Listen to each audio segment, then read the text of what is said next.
Welcome to the Tattoo Weekly. We are live. Lauren, you want to take it away on location? Yes, what's up, everybody? We are live from the Tattoo Collectors Expo. I'm Lauren Gregory. I spent a really great weekend down in Texas, but I first want to say welcome to Guy Aitchison's Reinventing the Tattoo Community, a place for artists, collectors, and the curious to join in live events just like these to get better and better your skill set. So if you're unfamiliar with the community, again, you can find us at community.reinventingthetattoo.com or in your app store.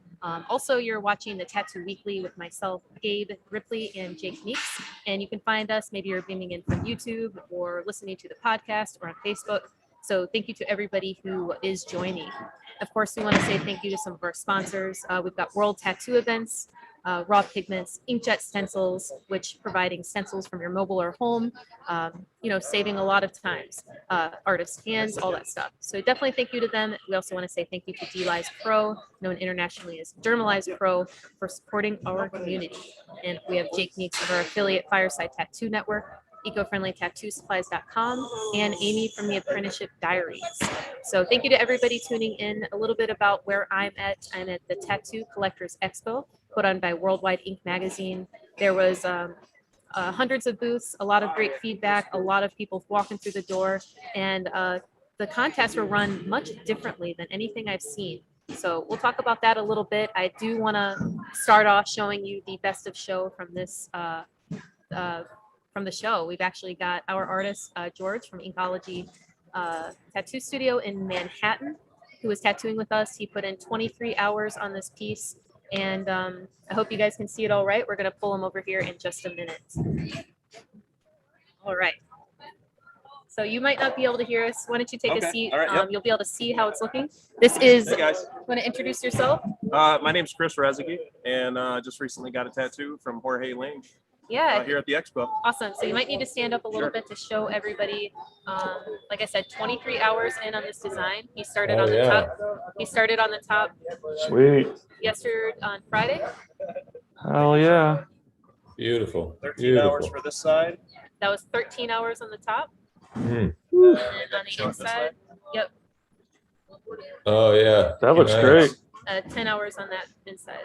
Yeah, about 9-10 hours on that side. Yeah. Awesome. Nice, yeah. So can you see that forearm again on the inside? Sure. So that we can see it. Yeah, take your time and go slow. He says take your time and go slow. Okay. You need to back up a little bit though, because it's hot on the light. Back up a little bit.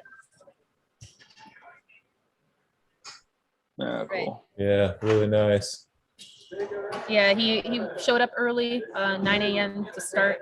He really was focused entirely on the client. It wasn't about any type of award, but we were really stoked with what they gave. They had a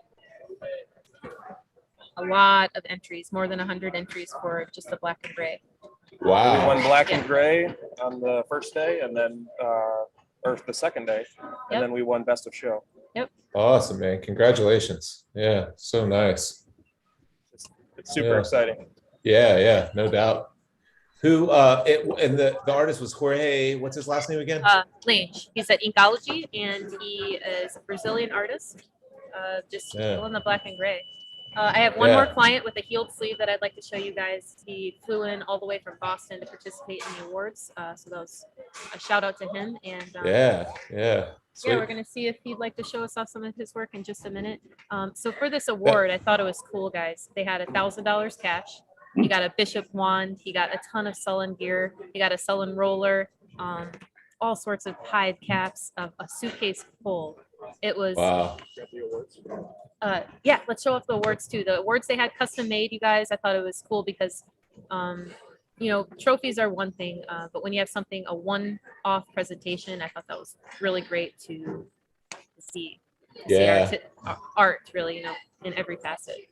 Absolutely. Yeah. I know Gabe's talked about before, one of the biggest challenges of holding events like these are figuring out how to what to do for awards. So it's always exciting. That's if you don't care about awards. There we go. We get some of the awards. All right. So we are gonna nice. show off what he got for the plaque. And this was on Friday. He had best black and gray out of more than 100. Yep. And this was the best of show. Best of show right here. I'm just Oh, glad Pull it everybody down liked just a it. little bit. All right. Yeah, that's awesome. Super cool. Glad everybody liked it. I'm super happy. I'm super excited. I know. I just can't wait for more. Are you Yeah, gonna yeah. get the other sleeve done? Yep, Then I yep, assume. Yep. Awesome. hopefully. This Hopefully was his we'll be first out in big LA. tattoo. Yeah, first big tattoo, first long sit, and I can't wait for Awesome. more. Does he want to tell the story about how we found the artist? And I'd love, yeah, let me switch so he can hear. And it's a pretty Yeah. interesting story, you guys. He'd like to hear about how you found the Okay, sure, artist. Let me get the. All right, go ahead and tell us what you told me about how you found him. Yeah, no problem. So I was looking up tattoos one day, and I decided to get on Instagram, just like everybody does. There's tons of pictures on Instagram for tattoos. I came across Jorge's page in 2018, and then I started looking at his work. I was super impressed. He quickly became my favorite artist, and then just happened to see a post on their story. And they said that they were looking for somebody in Texas. And I told them, well, I'm from Michigan, but I'm willing to go there. I'm willing to fly to Texas for a tattoo from you because I've loved your work since 2018. I followed him from when he was in Brazil. And then he went and did 6 months in London. And then he eventually moved to New York. And I just thought, man, he's getting closer. And then this was my opportunity. So I reached out. They reached out to me. I didn't believe it was true at the time. And then they picked me, and next thing happened, I'm here, and we're winning awards with tattoos. So I just hope for more. Yeah, so cool. It was man. pretty cool to see something and to make it happen. It wasn't just like he booked an appointment. This was a cross-country trek. Yeah, yeah. And so was it Jorge's concept, or how did the planning of the actual tattoo come about? Yeah, so it was all Jorge's concept, and he showed me the picture. He's like, "Is this something that you'd be interested in?" And I said, "Absolutely. I trust you 100%. Let's do it." And then Nice.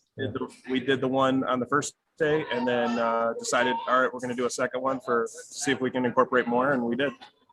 Yeah. Congratulations. It's really, really beautiful. Looks like it's going to heal perfectly because it's like no irritation. It looks like butter already. So you probably don't have much to worry about.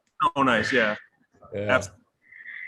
Yeah. Well, congratulations. Super cool. awesome. And if you could just let us know who the artist is one more time, and then maybe give us one more show off. There's more people that have just joined us. So Absolutely. Yep. Jorge Lange is my tattoo artist. Yep, and you can find him at LANGE_tattoo or at Inkology Art Gallery or featured on Raw Pigments.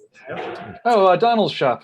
Yeah, he works with Donald. Awesome. I'd like to see it again. If Absolutely. Absolutely. Yeah.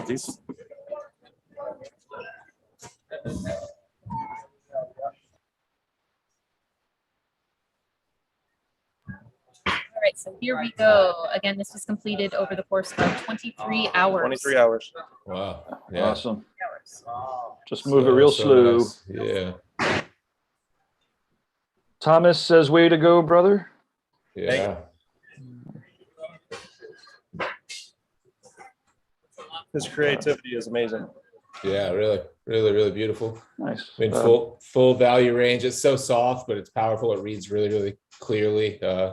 The big shapes are super crisp and clean. The negatives are nice. The balance, it's really, really well done. All the different types of contrast. Yeah. Yeah. Tells a bit of a story. You're definitely interested in what's going on.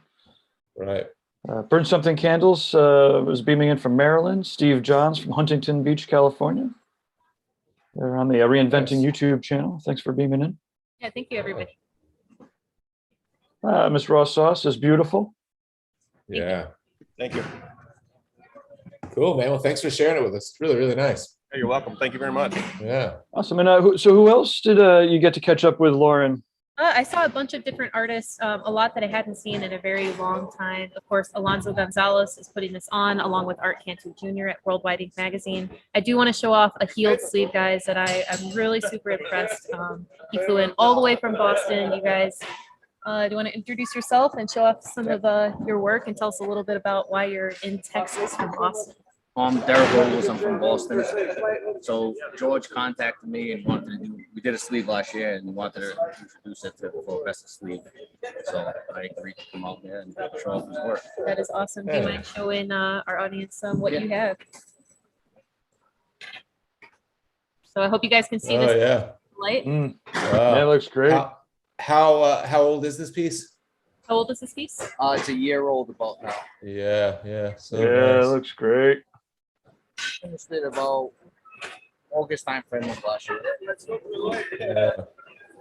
Yeah, it settled in perfectly. You're off camera now though. Just Kind took of. one step back. There you go. There you go. Yeah, sweet. And The whole back looks roast. great too. Really, really nice. Settled in beautifully. Yeah. Yeah, man. And good for you for making that trip down from Boston to just to enter a competition for your artist, man. That's like an A+ client. Way to go. I mean, George, he's a great guy. I mean, so Yeah. honestly, I can't picture anybody else better to work with. Yeah. And they have What's his last name? George who? like Lange. Horse. Oh, same artist. Okay. Yep, Yeah, same. yeah. Sorry, he called him George, and I heard the other guy said Jorge, so I was thinking two different people. Yep, Yeah. he's from Brazil, so he speaks Uh-huh. Portuguese. So he's definitely being proactive and learning English and communicating with his clients. But Yeah. Well, yeah, man, they're both beautiful, and that's great that you have two pieces, a fresh one and it's settled in from the same artist on the same show. Way to go! Good job, Lauren. That's great. Yeah. Nice. Alexander Bartowski says, "Yee, I'm from Europe and it's 3 o'clock in the morning." All right. well, thank you very Yeah, great. Yeah, beautiful piece, man. Congratulations on that. So nice. All right. So yeah, I did see some other artists that I was excited about. Alonso Gonzalez, he puts it on from the Black Rose Studio. Kelly Gromley, I saw. Kelly's great. Incredible. You guys, I did have about 15 minutes to sit down with Yalzi. We will probably be sharing that next week. And what a great person, what a great guy to talk to. Always enlightening. No dates for the PR Tattoo Convention yet. So that is still happening, but definitely not this year. Not this year. Yeah. Probably a safe move because that show is normally in like November, December, anyways, right? So it would be coming up pretty closely or pretty soon. Yeah. And then the last thing I wanted to share with you guys before we kick off your topics is I'd like to hear from Ricardo. Him and I and Jorge as well, we all got free laser treatment at this convention, which was so cool. They offered free laser not only to artists, but everybody, which was really unique. It was a fun experience. So you won't be able to see it yet. But I got my arm blasted. Nice. His arm blasted. Yeah, you can't really see it. It's under plastic right now. Yep. Getting this tattoo up here from Guy. Mhm. Oh yeah. The whole sleeve, and the next thing I know, he's like, "Yeah, you want to definitely get that stuff." Yeah. It's hard to get down to your knuckles if there's all that shit in the way. Right, exactly. I can't wait for it too, man. It's like gonna be amazing. Yeah. Did you guys both just get black work lasered, or is it color work, all black? I actually had a realistic, like a leopard, so to speak, but there was a lot of negative space. So it's pretty much gone. It was all with like a gray wash. So Oh, okay. just Good. to see how that turns out for sure. Yeah. And Ricardo, yours was all black work or all black and gray? Yeah, black and gray. I have some color up here on the top of my forearm. You can see like some greens and stuff like that, and blues. And Yeah. equipment they brought with them today is set up more for just the black work and the shade. Yeah, that's what I was good. That's what I was curious about, if they were traveling with lasers that could handle all color, if they were just dealing with a limited I believe whatever. he said when we first spoke to him that they weren't going to do the blues. Right. Yeah. But luckily for us, that didn't affect us. Yep. Yeah. Well, cool, man. That's good. How Sorry, go ahead. yeah. How was it pain wise? It goes pretty fast, not too painful, or what? Yeah, that's the description that I heard and that I would probably repeat. It feels almost like bacon grease, little zaps of bacon. Yeah. But it goes by so fast. If you're going to talk to the person doing it, you have a conversation, it'll go by much quicker. But I was tattooed yesterday as well. I got it's dermed up right now, but I got a traditional piece, rose and dagger. Oh, And nice. it works. Who did it? Cody Hennings, an amazing artist, guys. I would recommend looking him up. He flew through this, and you're trying to, nitpick at like exactly where he got his speed from. But I would probably say it boils down to efficiency. Yeah. Very yeah. efficient. His station is efficient. Everything is perfect, and he doesn't really waste any time. Very deliberate, Yeah. And- Nice. which is cool. It looks great from the little bit that you can see under your sleeve or out of your sleeve. Yeah. Yeah, the color definitely pops. Yeah. Nice. Well, my- Ricardo, did you Yep. oh, go ahead. Yeah. Did you tattoo at the event, Ricardo, or were you? Yeah. I did do one tattoo. I had Jorge's wife knew some people around here, and she put out the feelers, and somebody came in. I ended up doing a piece that I wanted to do, and I'll be posting those pictures here pretty soon. Nice. Cool. I don't know, man. He was very open to like 3 different designs that I had, and it was the first time I was able to just tell somebody, this is what I want to do, and we're gonna do this. And he was stoked about any one of them. So Nice. really cool kid. He does like photography and stuff like that. So I have to pick his brain about cameras and lighting and stuff like that. So overall, really great experience. Awesome. Well, good. Good. How big is the show? How many booths do you know? It's 360. We're at a really cool location, and I think sometimes, when you go to a show and it's in like a shitty location, it really changes the vibe. But there was a lot of stuff to do, a lot of stuff open late. But we're right in the esports stadium, so across the street is where the Texas Rangers play. Six Okay. Flags is across the street, and all sorts of sports stuff. But it's a new spot. The esports stadium is actually a video game Mhm. hub, I guess. We took some photos. It's just unique and different, really easy to come in and out. It looks I like an enjoyed it. airport hangar in here. Yeah, It's big enough to house a couple airplanes, probably. Huh. It's Yeah. pretty good size. So, Were there any weird protocols or anything like that? COVID wise, they take temperature or do any? although Not really. I'm really, really disappointed to, I guess, announce that the Ink Art Expo in Humboldt County has been canceled just last Oh, COVID, and that was supposed to be at the end of the month. So I'm not sure what California is going to be doing, if Golden State will be affected at all. mm, But I guess we will wait and see. yeah. It's all kind of up in the air, I guess. It's one of the reasons why we'll be beaming out everything for the Paradise, BYOB. Hey, Jason, mind coming and saying hi, Yeah. real quick? Guys, I want to introduce Jason. He did all the awards. He's got gloves on, but I think you're having sauce containers. You guys have gloves that are open? yeah, we can give him some gloves. But yeah, we would love to introduce him. He spent a lot of time working on and making something super custom. And let's say hi to him. What's up, Jason? Hey, man. This is Gabe and Jake, and you are live on the Tattoo Weekly right now. I just want to say hey, for all that hard work you put into making those awards. And yeah, Yeah, no problem. It was a lot of fun. yeah.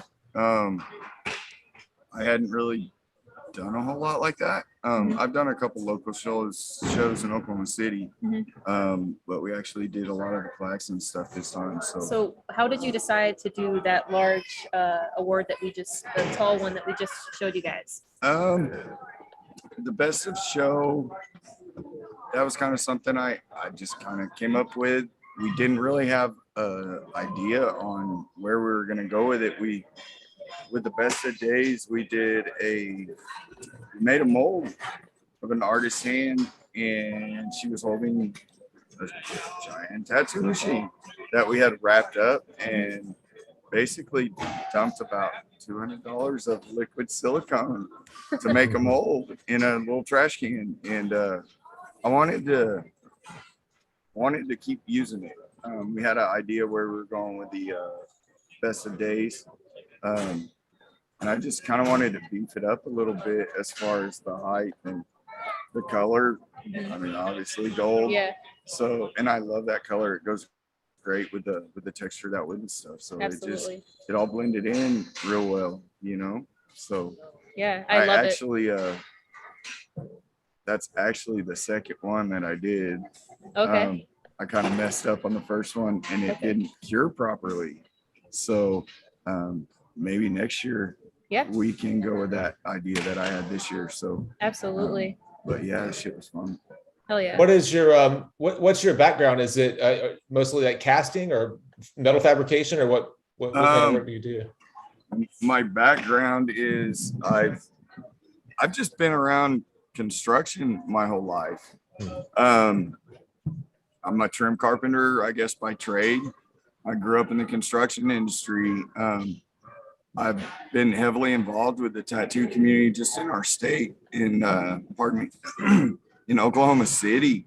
It wasn't actually legalized till 2006, Mhm. I believe, and it was right after my daughter was born. So I never had the opportunity to actually get an apprenticeship, but I'm kind of glad I didn't, because I don't think I would have ever found my epoxy art. So I make a lot of workstations, tattoo stations, whole rolling, the roll base, do the whole hydraulic lift on it. Those are a lot of fun for me. The awards is something different. I had to do a lot of carving on the hands a little bit, just underneath, just to get it cleaned up a little bit, add a little more detail. This is something I've never really done before with the molds. This is the first time I've actually made like a full mold of just about anything. I made a couple skull molds and got the idea of how to work with it, basically. Mhm. So when Alonzo Gonzalez, he's part owner of the expo, him and I chatted, man, and it's kind of what we came up with. So Yeah, super cool. Yeah. but yeah, man, I don't have a whole lot of experience with, it's mainly just flat pours and deep pours, kind of like your tables, I guess you would say, that everybody sees, the river tables. Mhm. First time I saw those, man, I was just like, dude, those are so fucking cool. Yeah. Yeah. And like, not to knock on everybody, but everybody's fucking doing it now. Right. And I don't know, man. I just kind of I've sat on this idea for the work trays and workstations.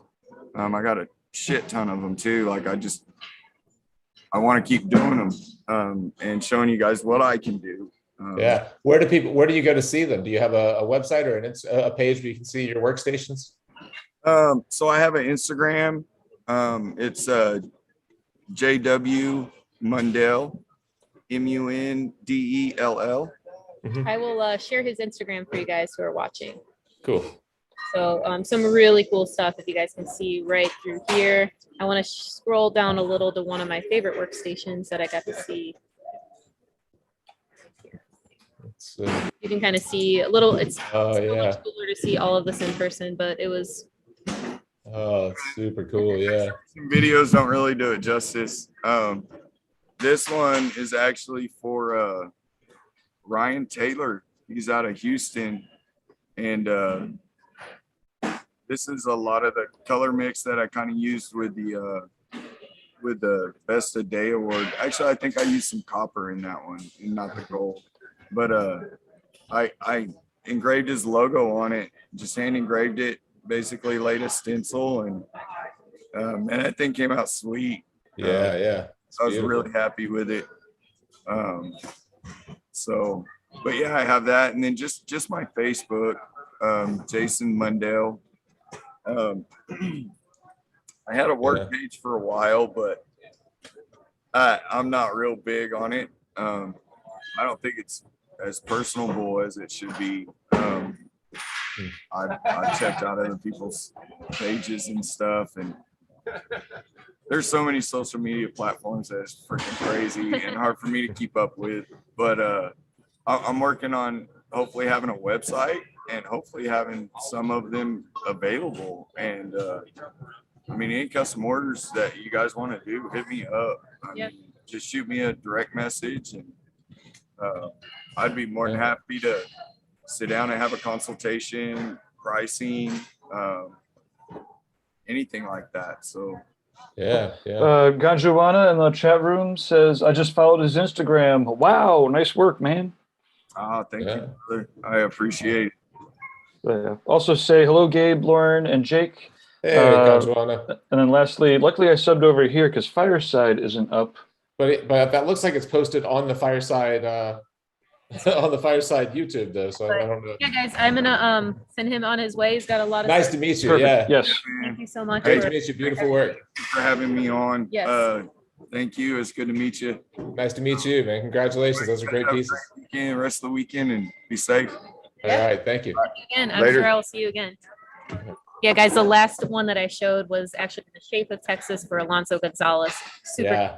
he rolls smooth, super, super cool.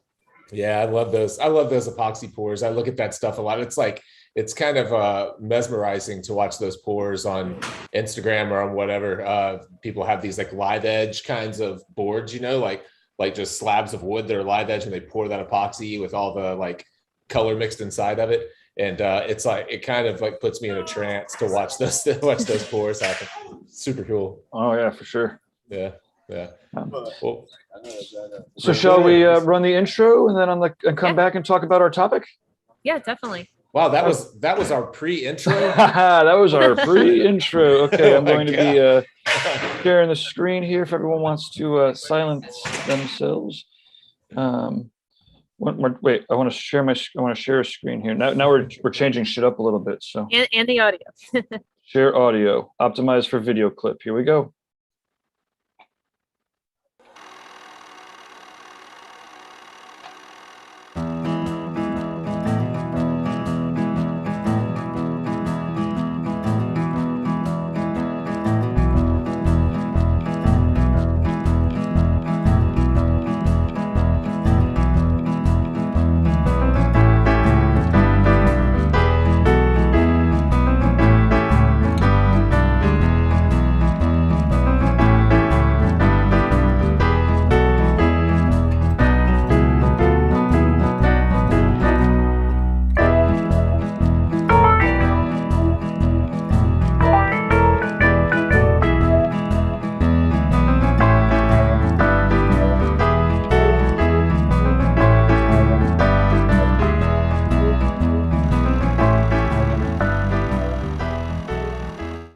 Okay. Oh shit. This is definitely not. Oh, you guys click yourselves back now. Okay. Sorry. It's okay. We'll get this mixing down eventually with the right proper software. Well, welcome officially to the show, right? Yeah, that was a hell of an intro. That was great. I mean, not that intro you just rolled. We've seen that a few times, but I was talking about the whole thing from the tattoo convention. That's an awesome. That's awesome to see again in real life, that people are actually sitting behind booths and doing tattoos and winning awards. It's been too long. When Ricardo and I spoke to Yalzi this morning, he said he had some really good pointers about just being conscious, and taking a step back. And he said that was one of the biggest things that he was able to do, was just slow down, find out what those stressors are, and really just eliminate them from his life. So Yeah. definitely, it's been a really interesting show. The vibes are great. Everybody's everyone's excited to be here. Yeah. Great. Yeah. Well, what's our order of operations this week? Lauren, I guess that was your, you've already kind of gone through all yours. I'll tell you what, since Gabe, since yours is going to pull kind of right off of what my topic was going to be, I'll go ahead and start. Let me kick it off though with I'll do a quick screen share. We have the next episode that is coming up in our in the world of Fireside is going to be either this Wednesday or next. I'm not exactly sure. We had a couple of technical issues, not on our end, but on our guests' end. But it was with, I had done a little teaser last week with Cooper, the Superstition is what Cooper goes by on Instagram. And I met Cooper at Guru Tattoo, maybe 2 or 3 years ago. And he really does some beautiful, large scale kind of illustrative work, super, super clean. And I wanted to sit down with him and have him be a part of this illustrative tattoo series that we've been doing. We're basically just kind of teasing out the processes of illustrative style tattooers, and really just talking about what illustrative tattooing actually is. And it's funny, it's like I had an idea of what I thought it was, and then as I talk to what I think are illustrative tattooers, they have different ideas on what illustrative entails. So let me see if I can do any better than Gabe. Unlikely that I will, but I'm going to try to pull this quick little clip up and see if we can play something. Uh-oh, somebody start talking. Let me find this clip that I just lost. Here we go, found it. All right, now I just need to share the screen.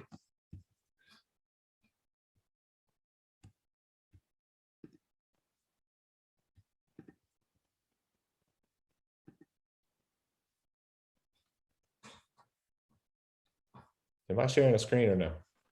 Yes, you are. You just started. Are you seeing a blank screen or are you seeing a screen that has stuff on it? Oh, it has stuff on it. You're moving it around. Cursor's All right. moving. Perfect. No sound though. Hmm. When you Sorry click about- the share the screen there, there's an option to share sound and Oh, optimize for yeah. video.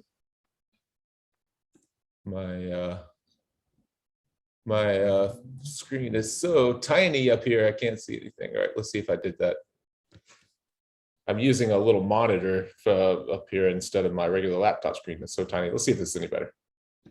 And, very few people in the end, long term, are super happy with it and want to be there. And the main way to get away from that is by not getting that little stain in your brain to begin with, You Yeah. want to try to do your other stuff first and then use reference as a way to sort of grade your own test, to look at it and be like, oh, is this a coyote? Well, it looks a little more like a wolf or a bear or a badger in the sketch. I didn't realize until I see the real thing. Now I can use this to make corrections and make sure that, again, going back to the word character, which is probably the biggest key word you could really pull out of the whole thing.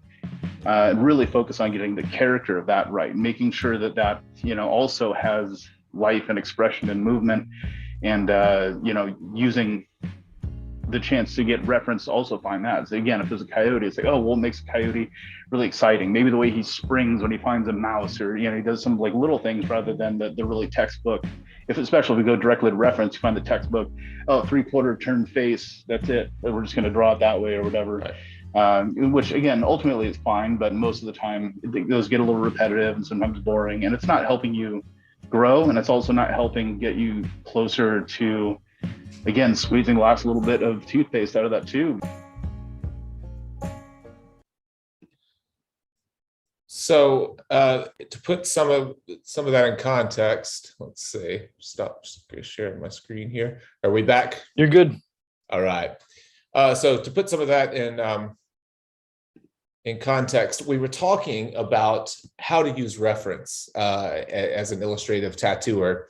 We're not talking about realism or anything where people really need a literal translation, but and I was asking Coop if he looks at reference before he starts drawing, or if he draws what he wants, like the basic layout of what he wants, and then tries to find reference to use after he's kind of laid it out, which is what I try to do. I try not to depend on reference. I think I know basically what the stuff I'm drawing looks like, and so I lay out the basic shapes of the stuff in the perspective that I want to have it. And once my composition is built, then I go and try to find reference and make corrections. And that was kind of what Coop was talking about. You're trying to draw a coyote, and so you draw a basic idea of what you think a coyote is, and then you look at the coyote and you go like, oh yeah, actually coyotes have ears more like this than like that, or their muzzle's a little more narrow and I had it a little too wider, or whatever it is. But rather than looking at the reference on the front end, and I think that's pretty common with a lot of the high level illustrative tattooers that I've been talking to through this series, is that they don't depend too heavily on reference. They lay out their ideas first and then find their reference to influence the composition that they've already built. So I'd like, Ricardo, since we have an extra tattooer on the show today, I'd like to get your thoughts on that too. I don't think that he was Oh, he couldn't hear any of that? No, the last bit. I did listen to what the gentleman was talking about with prioritizing ideas, setting a story for illustrative tattooing. I think that's essential, especially when it comes to that style of like tattooing. It's really cool to be able to pick up on a narrative. You know what I mean? Like with just visual aid. So I think that that's one of the cleaner styles that you can do that with for sure. Yeah. What? So you didn't hear the what I was just talking about with the how to use reference, or how he uses reference?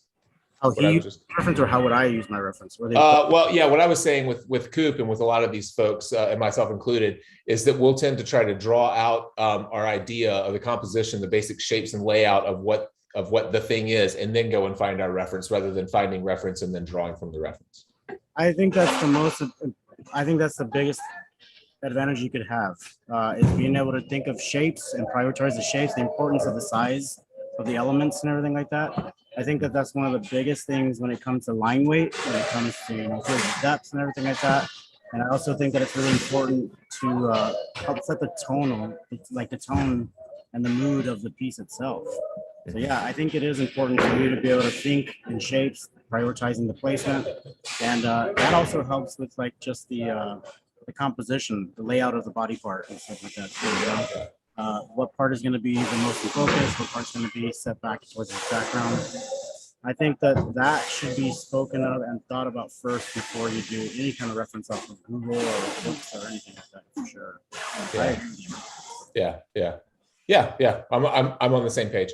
I think it's easy to become a slave to your reference, and your reference will end up dictating the tattoo rather than you dictating the tattoo. So, well, cool. Well, I'm going to let that. So that episode. So Cooper. Yeah, thanks, Ricardo. So Cooper wanted to record an HD kind of on his end. He just got a new camera set up. And so we did the Zoom call, but we're not going to put out that footage that I just showed. That's a 360p Zoom call. He wanted to send the high quality footage and us put together like a nice 4K. Not that it matters on YouTube, but it was just something fun we both wanted to do. So he's literally— It matters. Yeah, it does. Yeah. So he's literally mailing me an SD card. So whenever that gets here, we'll edit it and put it out. I doubt it'll be this Wednesday. It may end up being next Wednesday, but stay tuned for it. If you're on the Fireside mailing list, you'll find out when it is. If I do happen to get that card in the mail, tomorrow or so, I'll try to get it clipped together and ready for this Wednesday. Otherwise, it will be next week. The other topic that I wanted to hit on was— Before you get I think that we will probably go ahead and get close up. We're the last booth standing here, and actually, I could probably show you real quick. Yeah. And across from us, which is really cool. So everybody's closing up now. Yeah, man. Actually, that's Kingpin right over there. There. Nice. Looks like a nice space. It does look new. Yeah, it's they just put a multi-million dollars into the renovations and additions made here. And right in front of us, you can see George and his wife right over there. They had a fantastic weekend, incredible work ethic from them. They work as a team. A lot of times you'll see situations where a wife and a husband will work as a team, but not maybe just at home. And this is totally different. I was just ecstatic to see that type of camaraderie and just, hand in hand helpfulness. It was really nice. Yeah. Awesome. One thing that looks nice about and unique about that building is that it looks like you can actually tattoo in there. It's pretty well lit. Could you see okay, Ricardo? Yeah. Yeah, there's my artist right now, Cody Hennings. He is a beast. Awesome. So again, you guys can find him at Cody Hennings Tattoo. Awesome. So you guys you're gonna close up and leave it with Gabe and me, or is that the plan? Yeah, we might end up doing that, guys. I can definitely hop back on, but they have some of their guys just stomping their feet, ready for us to sweeping you out the door. I know that. Awesome. I know the feeling. Yeah. Well, thanks for beaming in. It's awesome to get live convention coverage. Yeah, if anybody has any questions or anything like that, feel free to send us a message or a DM, either one of us. But check out the Tattoo Collectors Expo for next year. They just announced the dates, August 12th to 14th. Cool. Well, awesome. Well, thanks for doing that. Good to see you, Ricardo. It's been a few weeks. Good to see you too, man. Thanks for the question, and I appreciate it, dude. Thank you. Here, I actually do want to leave you with one more thing, and it's a banner question, guys. Ricardo actually hand painted his banner. You don't see that often. I want to show it off. I'm not sure how it'll look here, but what is your opinion on creating a banner? Oh, I remember when you were laying this out, Ricardo. I remember the rough kind of layout of it. Really nice. I love it. Yeah, it's like I love it. I love hand painted banners, and I know you don't see it very often anymore. But when I started going to conventions, that's all you saw was hand painted banners. But you don't see them that often anymore. It's really nice. It's fun.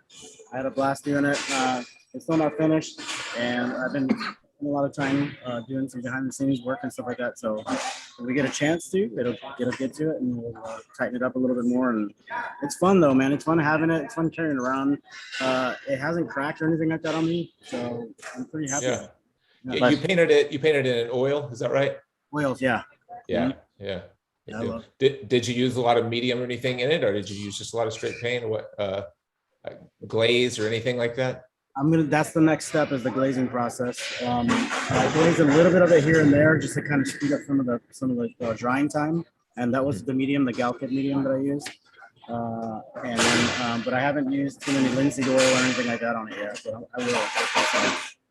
Gotcha. Yeah. Cool. Well, it sounds like Awesome. it sounds like they're mad at you guys. Yeah. They're a little mad at us, but They're throwing chairs. I'm pretty sure something's going to crash into the set pretty soon. yeah. But yeah, we had a great weekend. Thank you to everybody who watched thus far. Again, you'll see us next week on Tattoo Weekly. Awesome. Oh, Safe travels back home. Thank you. Yeah. All Awesome. So right. Jake, what's your next clip? You want to end with I don't- the simple one, right? Or Well, that's really all I have. I wanted to talk about, and then that will lead, I think, into your clips. But I wanted to talk about, and I forget exactly what happened. I know what happened that put this in my head. I talk a lot to tattooers, but I don't talk a lot to people who just enjoy tattoos and want to get tattooed. And something popped in my, I say that I talk a lot to my own clients, but on the air through Fireside, it's mostly all of my stuff is focused on tattooers and not a lot on tattoo collectors. And I'd like to change that. I'd at least like to have, something that I can share with all the years of the ideas that I've gathered over the years that I think would be valuable to clients. And one thing is the idea of what a simple tattoo is. And I hear a lot, clients will say like, well, you could probably knock this out in no time. It's just a few words, or it's all lines, it's just on my wrist and it's all just a circle. There. It's just a circle. Yeah. Things like that. And so, I thought we might talk a little bit about, just because a tattoo is simple doesn't make it easy, and in fact probably makes it far more difficult than a complex tattoo. Oh yeah. Hide everything that you need to hide. Every mistake in my tattoos can be covered up and hidden, and no one ever knows that they happened, because of the style of tattooing. And so I thought maybe you might have some ideas on it, and then it just so happened that you had the it was awesome. I was like, oh wait, I just talked about that with Hunter. Yeah. And I'd seen another thing online somewhere where somebody was talking about a client who's complaining that the minimum is $150, but it's just a circle. And the reply, one of the replies on the threads was, and usually this is like the Wild West of the fucking Facebook tattoo forums, but someone was like, well, what I do is I give them a pen and I say draw a circle, and then I tell them to draw another one that's actually a circle. And then I tell them, look, I only have one chance to do it, and it's got to be as perfect as it could be. It's going to cost you $150. And they're like, here you go, take my money. Like those simple tattoos. And I'll run the clip. I've got a clip. I don't know if I hit the exact spot with for the conversation, but it's a pretty good one about it. And Hunter's, he's been tattooed. He's like and it was funny. I called him like a real tattooer. I talk to tattooers like you. I talk to tattooers every day, all day. And I'm like, oh my God, I'm talking to a traditional tattooer, like a real tattooer. And but it's real because like it might just be Roman numerals, but if you can't to your point with the realism, you can't like shade it out, or like if that line is fucked up, it's fucked up. If that little curve doesn't actually curve, or if it goes wonky a little bit, like you can't fix that. And whereas you could now have almost a whole generation of tattooers, or at least a whole school of tattooers, who actually can't even really line very well, although they could do pretty awesome tattoos. But to your point, some of those simplest tattoos are the ones that actually take the most amount of skill, precision. Yeah, definitely. And the funny thing is the clients assume that they know what is, and I don't mean it to slight the client. I understand that mindset. I would think the same thing, but the clients think that it's simple, and so they're willing to let the least experienced tattooer do it to get the best deal on it. And unfortunately, those are the types of tattoos that the least experienced tattooers really shouldn't be doing. I can remember starting and thinking like, well, at the very least, when I started, it was in the 90s. And so there was a lot of tribal, a lot of armbands, a lot of barbed wire. And I thought, as someone who could draw pictures, I thought, well, I could at least do that stuff while I learn. That's easy. I could at least do tribal stuff while I learn. And of course, I learned the hard way that you can't, kanji, Chinese characters on the neck or whatever. That was really popular. And technically it's such a challenge to do those things, no matter your skill level. Even to this day, if I have to line a tattoo, a sleeve that depends on some really precise line work, I don't set it up for my first day of the week. Tuesday is my first tattoo day of the week. I'll schedule that for Thursday after I've got a couple of days under my belt. I don't want to take 4 days off and then come in and try to line something really technical, and that's after 25 years, you know. Sure. You know, I there was one time where I was working with one of the apprentices at the shop that I own, and I have a tendency sometimes to get great ideas. I'm like, oh, you know what would be great is if this apprentice had to do his like 10th tattoo on the stage at the Paradise Tattoo Gathering with Guy Aitchison giving him advice. I mean, he'd have Guy Aitchison giving him advice, right? How wonky could that be? And like a half hour before the event at Paradise, then all of a sudden we're at Paradise, right? And all of a sudden we're at the tattoo convention, and there's a lot of people milling about, and everyone's like, "Oh, we're not watching a tattoo apprentice do a tattoo next to Guy Aitchison. That's going to be crazy to watch." And all of a sudden the place is filling up, and there's like 75 people in the room, and you know the guy was getting kind of nervous, you know. Sure. And I was like, "Oh wow, this is actually a little bit heavier," you know. It's just, you know. And all of a sudden, there must have been 150 people in the room, right? And my buddies, or my buddy at the time, he starts to do the tattoo, and he's shaking like a motherfucker, right? So this is kind of the point. Like, it's, you know, a guy was like amazing. He was like, and I was like, oh my god, maybe I went too far. Maybe this is too much. Like, this guy, if he gets through this, he can get through anything. This is intense. He's got 150 people watching him, and he can't. And his fucking hands are shaking like a fucking crazy. And guy goes, I mean, this must have been within the first, like, you know, 20 seconds. The client was a tattooer, so it was his mentor, I think, in fact. So it was all good. But guy was like, maybe you should take the roll of paper towels and put it under your arm so that you have a little bit of weight there, so that your arm doesn't shake so much. And maybe you don't start with the lines. Oh, this is what brought it up. This is what brought it up. But like, maybe you don't start with the lines. Maybe you should do some shading first, get the hang of what's going on, and do the lines after. And, you know, all of a sudden, you know, just, and it was also amazing just having that little bit of guidance right there in the spot. All of a sudden made, you know, the tattooer feel so much more better. And, you know, and again, it was up until that point, I wasn't sure. I'm like, oh, we might have fucked this up. I might like this might be too much. But, you know, that guy is not going to be able to crack under any, there's no tattoo pressure that anybody could put him under. Right. Yeah. That was really like into the frying pan right there. But well, okay, let me fire up roll this your clip. Yeah. So this is with Hunter, and he is what I would consider a real tattooer, evidently. I said it without even thinking, so it must be my truth. One of the beauties of it for me feels like is, you know, because you're tattooing inside of somebody, on somebody, you know, there's a desire or a responsibility to try to do it as perfect as you possibly can. Sure. But it's skin. It's not going to be perfect. It can't be perfect. And you're a human being. So like the tattooer's not perfect. The client's not perfect. You know, it needs to be done like pretty much perfect the first time. So there's this strive or desire to be perfect in a medium that is inherently imperfect. So it's just crazy. You'd almost have to be fucking out of your mind to be a tattooer. I think that a lot. You know, I think a lot of years though too. Not to say I was too hard on myself, because I'm still pretty hard on myself. You know, I'm like, if it's a bigger piece and has something going to it, it's, you know, I like it. I look at the photos afterwards. I don't like it so much, and then I see that photo after 6 months of not looking at it, going, "Oh, I do a pretty decent tattoo." Sure. Absolutely. Like critique and self-critique, and, you know, again, you guys, everyone does such great work, but if you weren't critiquing it like that yourself, then you wouldn't be improving. Yeah, you know, I guess I don't want to think too much of myself. And you know, you said it.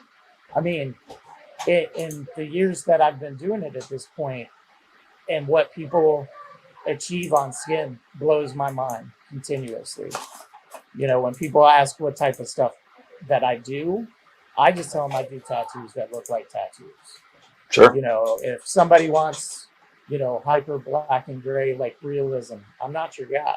Sure. You know, what did I say? I called you a real tattooer. You know, I'm like, I spend all day long talking to tattooers, and, you know, and a variety of traditional tattooers too. But that's what I want to say. I'm like, he's a real fucking tattooer. You know, not that anybody else isn't a real tattooer, but no.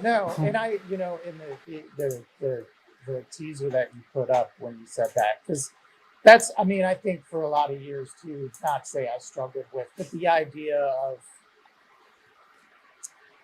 you know, wanting to develop, whether you want to call it style or whatnot, because I mean, I think I just, even in doing traditional artwork, you know, I just mimic the old guys, people that I look up to.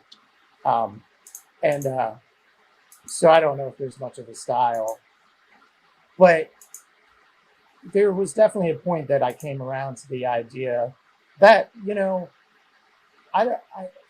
if I can do it, I'm more than happy to take the time to do it. So when, you brought up Roman numerals, and they are pretty common, technically tricky to do. You're trying to get, the thicks and thins with the small serifs and stuff, and usually people want them pretty small. It's really gratifying nailing something like that. Because a lot of people can't. And not to say a lot of people can't, but when you're dealing with a larger piece that you're going to shade and color, I'm not saying, I honestly think, you should always pay attention and strive to do the cleanest line work you can. I always associate that with like building a house. The house should have a great frame. The one of my favorite parts about Hunter is also the experience that he's deliberate about delivering. And so we got to talk a lot about how, at this point in his career, he does everything that walks in the door. He's happy, he delivers an experience, they all appreciate it. And and really one of the worst things that happens is, you see an awesome tattoo and you're like, oh, that's an awesome tattoo. Who did it? And they're like, so-and-so, they're kind of an asshole. And, sometimes it's after you're like 15 or something that, often sometimes people get it right out of the gate. Sometimes some tattooers never get it, but I found often after 10, 15 years, there's a set of tattooers that are like, fuck it. You know what? I'm just going to do the best tattoo I can. And if, they want faith upside down on the wrist, and that's what is happening right now, then go sit down, have a good time. If you ever want to come back for another tattoo, you know where to come. Yeah. And it was fun to catch up with Hunter. And then let's see. So what else? Where is Hunter? I know you've told me before, but where is Hunter? It's in the Baltimore Tattoo Museum. Oh, okay. So I'm hoping to get another tour of the Tattoo Museum there. Maybe we could beam in straight to it. I believe it opened up within the last year through the pandemic, or at least that's when Hunter moved there. Yeah. Well, the tattoos you were just rolling through during that interview, I think speak perfectly to what we're talking about. Those types of tattoos depend on everything being, flawless. The lines have to be clean. The color has to, and sometimes when the tattoo is fresh, you can get away with, the photo makes it look like it's cleaner than it is. But a month later, 6 months later, or a year, you can really tell what was rushed, and a lot of people would say like, well, that's a simple tattoo, but just because it's simple doesn't make it at all easy. And so I would urge anyone who's not a tattooer or who's looking to get a simple tattoo to do their research just like they were getting a back piece, and make sure that you choose the most skilled person that you possibly can. And not that I want to encourage clients to hyper process stuff they may or may not understand, but like definitely with like tattooers, and when you're talking about how to do that, like just paying attention to like point your tips and like don't fucking line over the line and shade up to the line or not, like just the extra care that the tattooer will take to make sure that all those things, like the T's are crossed and the I's are dotted, like that's really what the difference is. So like when people are talking about rushing through tattoos or how they do it fast, it's like, you may rush through it, but like somebody that takes 20% longer might actually poke all of the holes that are needed to be poked. And anyways, it's definitely something that, on the other hand, I look at all my tattoos, I'm like, wait a minute, that's a little that doesn't look right. Sometimes that is just the way that it rolls, but like I said, you can tell when a tattooer like doesn't do all of those things compared, or if you're really paying attention. There's I was listening to an audiobook, a Ryan Holiday audiobook recently, and he was quoting a skeet shooting or target shooting coach or something like that, and the saying was slow is smooth and smooth is fast. And I thought, wow, that really applies to tattooing. It's not a tattoo saying at all, but it easily could be. Yeah, that's great. I like that. Yeah. Awesome. Okay, so sticking with the illustration theme, what I've got next is clip from a Carrie Barbara Guy Aitchison interview where Guy was asking her about kind of like not like the using different elements, and Carrie's obviously done illustration and done realism and has mixed the two, and so I was pretty psyched. It was always great to revisit Carrie's interviews. Yeah, And absolutely. on the tail end of this, if I remember, we'll get to talk about. Well, we should, because it's for BYOB too. I think we're going to be meant to outer limits. But okay, here we go. Awesome. We definitely need to talk about that. All right. I'd like to hear a little bit about your philosophy on, I guess, the graphic approach here, like the difference between realism and something more graphic is beyond just outlines. We're trying to optimize these pictures so that they're going to make strong tattoos. So I was just hoping that you could get into this distinction between realism and what you're actually doing. So, it's controversial, right? Because we have so many different styles. But if we look at, for instance, now I'm doing more realism than anything these days. People just ask me for it, so I've been drawn to that. Like you say, the clients kind of dictate what we want to do, and I like that. So how do I take realism and try to open it up and create a good contrast so that the piece, even if it doesn't have outlines, is framed up somehow? So if I'm doing let's just say a face, or let's use a sculpture face, for instance, and I'm doing something like that, I want to make sure that it shifts regularly from black to skin and then has some midtones, right? So that things pop out next to each other and don't all fuzz together over time. So if I'm not using a strong outline, then I'm going to try to create some solid black areas that hold the lighter areas together, basically stop it. So in my early years, for instance, white, I used to use white to keep the color of the black in place, so if I had a place that was kind of tight, I would get in there with some white or a light tone to hold the darker tones. As the tattoo wanted to spread, it would hold them back, basically. They don't blend into each other as much if you have another color right there to stop it. It's very interesting how it works, but I kind of realized that early in my career that if I, for instance, put white in the eyes wouldn't close up. They would hold where they were supposed to be.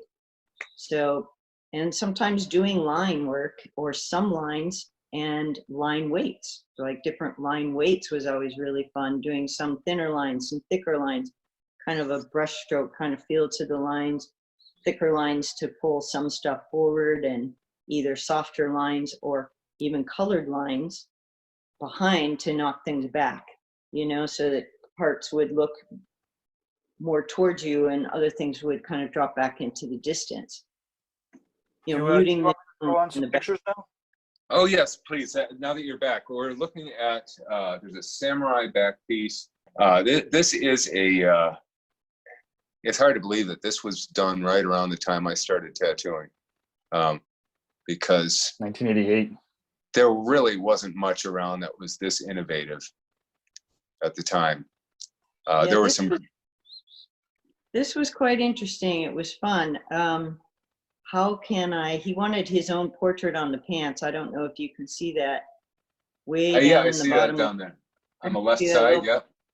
So that's kind of a caricature or similarity of his own face on the pattern of his clothes. And I thought, boy, you can do so much detail just in the patterns themselves, Yeah. So I'm pretty excited. Sorry. So when we were out there doing an interview with Carrie last year for the Golden State, or maybe it was 2 years ago, we were lucky enough to do a little tour of the museum, and there actually is a video up of it somewhere on the Tattoo Now channel with Jenny does an awesome little 20-minute tour. But for the BYOB, there's 2 hours, I believe, on a Sunday where we will be beaming in, and With either Gary? Matt. I don't know if Carrie's going to be there. It'll be either with Jenny or with Matt, the manager, and we'll do a tour of the museum.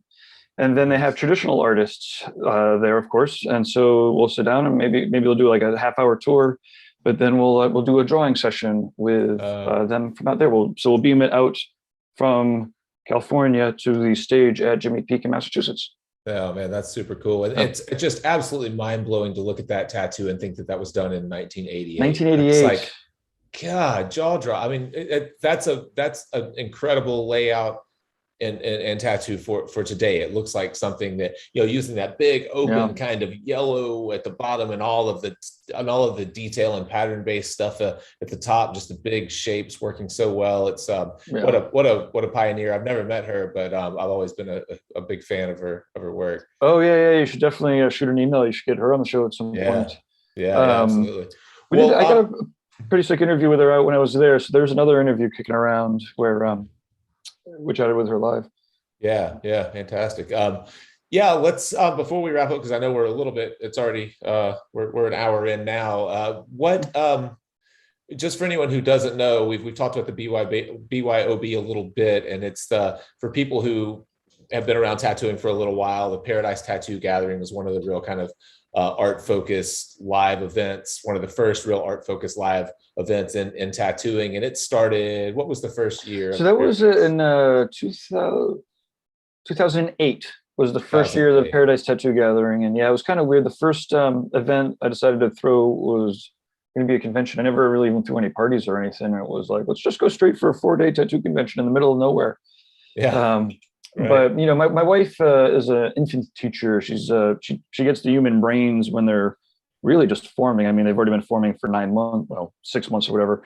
But a lot of what she does is creates environments that interact with the way that the brains are, coming online at that point, right? But so, anyways, point being is there's a lot of education from her side and into my brain. I didn't go to college, I kind of dropped out of college a couple of times, but point being is with her influence, I was like, education is kind of, one of the main focuses of, it's the best return on investment is what it is. Sure. And so if you're investing your money or your time, the best thing that you could do is invest it in education. And, and again, with infants is actually the highest return on investment that you could have. So like for me as like the poor white trash kind of businessy guy, I'm like, how do I turn 2 dimes into a quarter? And how do I turn a quarter into a dollar and a dollar? And it's by teaching people, right? And in my case, because I teach some things, but I'm better at creating environments where people can come and teach and to learn. So anyways, the answer to your question is 2008. 2008. Yeah. And so to your point, the idea of Paradise was to really immerse tattooers into a beautiful environment with a lot of art going on around them that they could participate in, that wasn't just tattooing, but was a lot of different styles of visual art that hopefully they were able to pull back into their tattooing. And it happened how many times? First one was in 2008. And how many were there? Yeah, the first one was in 2008, and that was a tattoo convention with some art. It was, again, that was with a real focus on the education.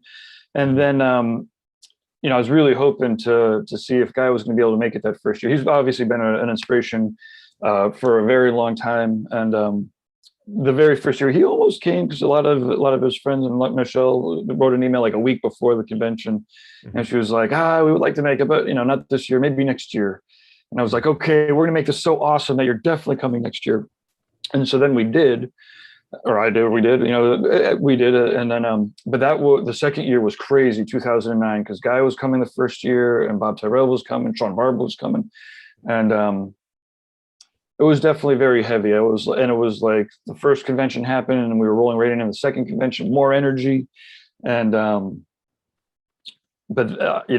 also that also involved a little bit of drinking a little too much that year to try to deal with it. But that was not the appropriate way to deal with the stress. And then all of a sudden, so by the time we got to the convention, it was like, there's no fucking way I'm doing another convention again, ever. Oh, really? No way. Because it was, everyone had a great time, but it was very clear that, I was taking a year or two off. And frankly, I think I might have even gotten divorced if I was going to do another tattoo convention. Like Right. I was not in the proper mindset to continue to do so.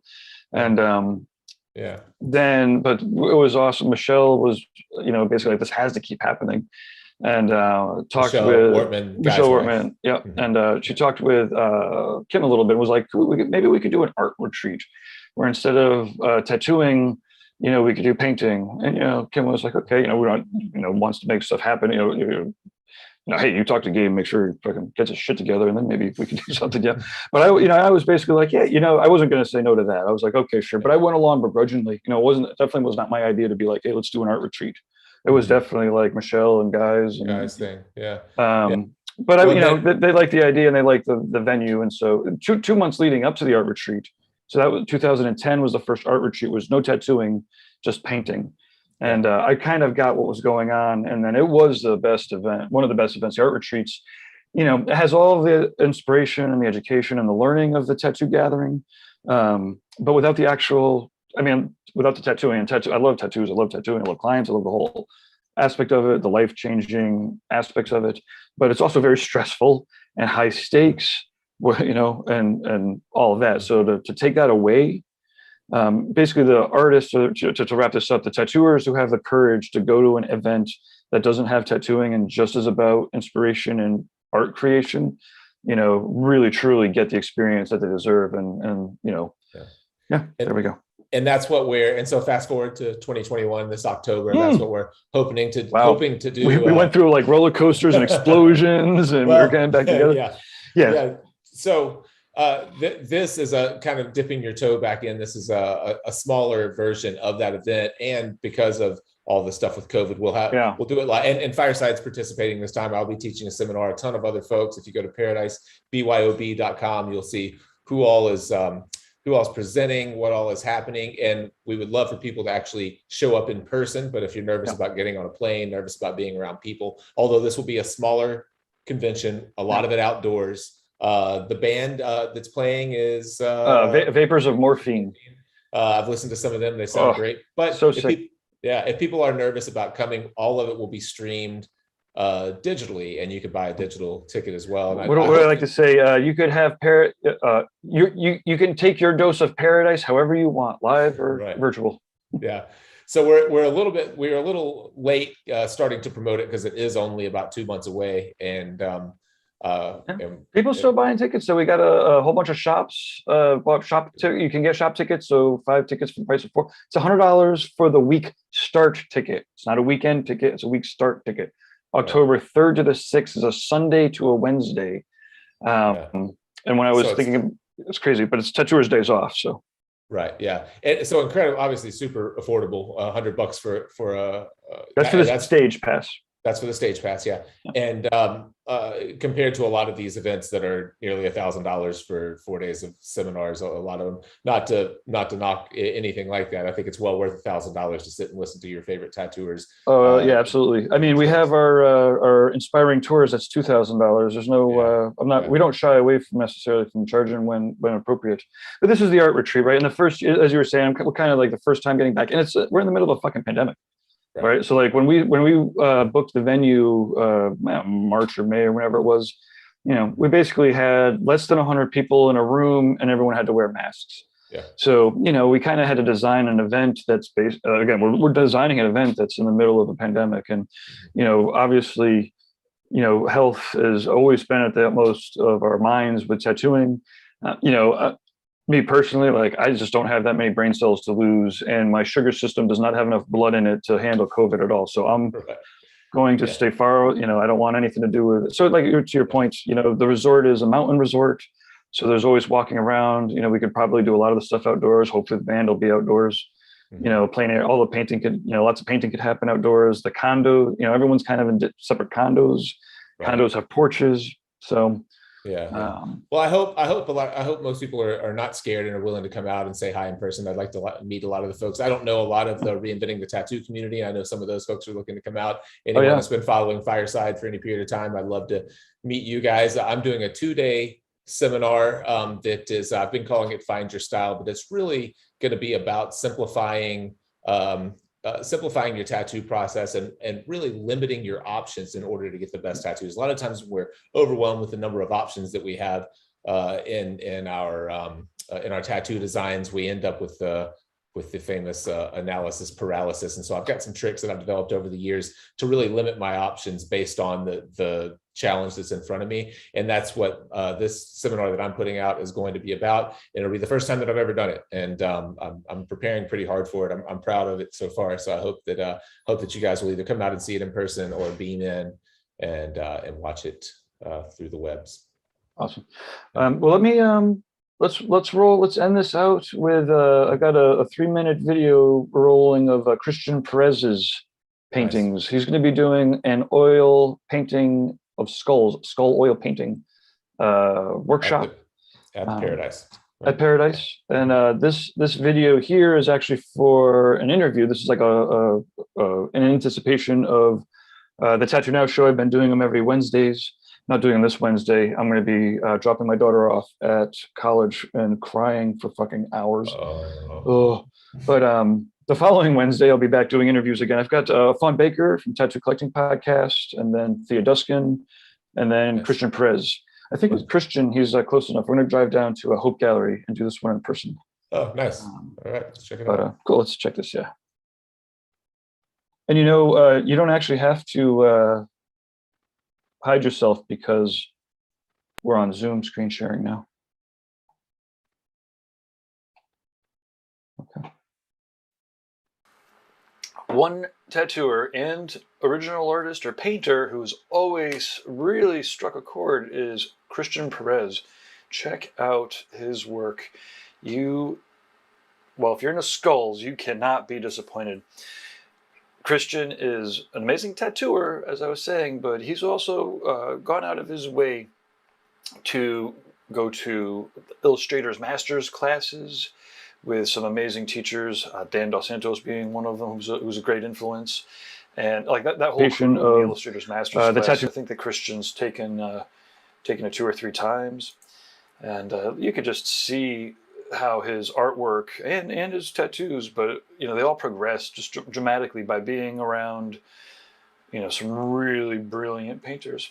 So Christian is going to be at the BYOB this fall, and he's going to be doing a skull painting class in oils.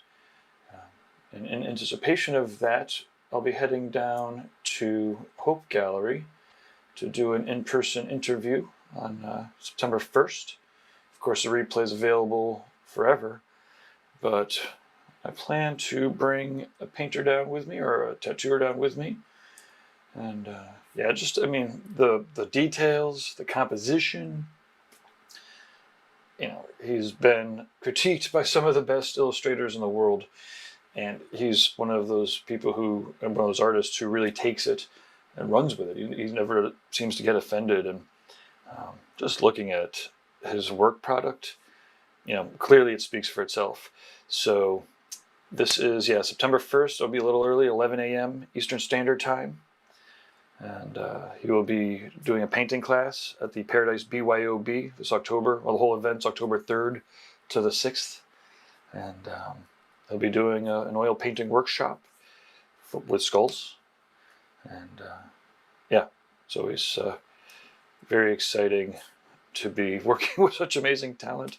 You know, making up all the videos and all of the thumbnails and stuff is very easy, you know, with artwork that's great. Anyways, Christian Perez, oil painter. Check out his seminar at the Paradise BYOB and his upcoming interview on the Tattoo Now show, September 1st, 11 a.m. Eastern. This is all in 2021. If you're watching the replay, it'll be around forever. Yeah. Oh. Yeah, man, so good. That work is beautiful. I'm really excited to see his process. I've never met Christian either, but I do know his work pretty well. And so his workshop is a single day. It's one day. I'm not sure what day it is. You can find it out on the ParadiseBYOB.com website. But registrations have started. He's got a pretty awesome interview up on the Chet Zar podcast. So if anybody's anybody that's watching this should immediately do a search for Chet Zar Christian Perez podcast. Yeah, they're a great crew. Yeah, excited to see. There are really some incredible incredible artists at the BYOB. I'm excited to meet all of them and watch them work. It's just like overwhelming the number of people who've committed to come down and share their brains. It's hard to go to sleep. I have to just keep working to get all the promotion up. I've got more videos to make and more interviews to book. And yeah, to your point, like, yeah, when I'm looking at this kind of artwork, and that's, I mean, just in general, like I said, to go from like Christian to Hunter to, you know, Carrie, you know, it's like, I don't know. Yeah, it's amazing. Awesome. Thank you, everybody, for making it happen. And excellent. to the sponsors and to any future sponsors. Yeah. Speaking of sponsors, this is a new show, but we'll if you're someone who's worked with us in the past, expect to get a call or an email. We'll be looking for sponsors for this show as we tighten it up and make it a real live weekly newscast show. I think we get a little better each time. Absolutely. I have I'm tightening up my CRM skills too. So I'm working with for a couple tattoo shops, but so I'll have all of the sponsors into a sequence. So they'll get they cannot escape our emails or our texts soon enough, unless they say no. You know, but they'll have to say no. They can't avoid us. No. Right.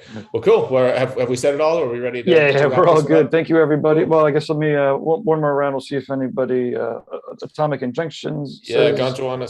Go ahead. Oh yeah, Ganjuana says, "Have a great night, everybody." Yeah, man. Thanks, Ganjuana, for chiming in each week. We really appreciate that. I know working out the kinks in a new show sometimes gets a little tough to sit through, but you've been here each week for us. We appreciate it. Yeah, it's way better than sitting through my intros in the Monday morning groups. Anyways, speaking of, I'll talk to everybody Monday morning. Let's wave. Cheers. Bye.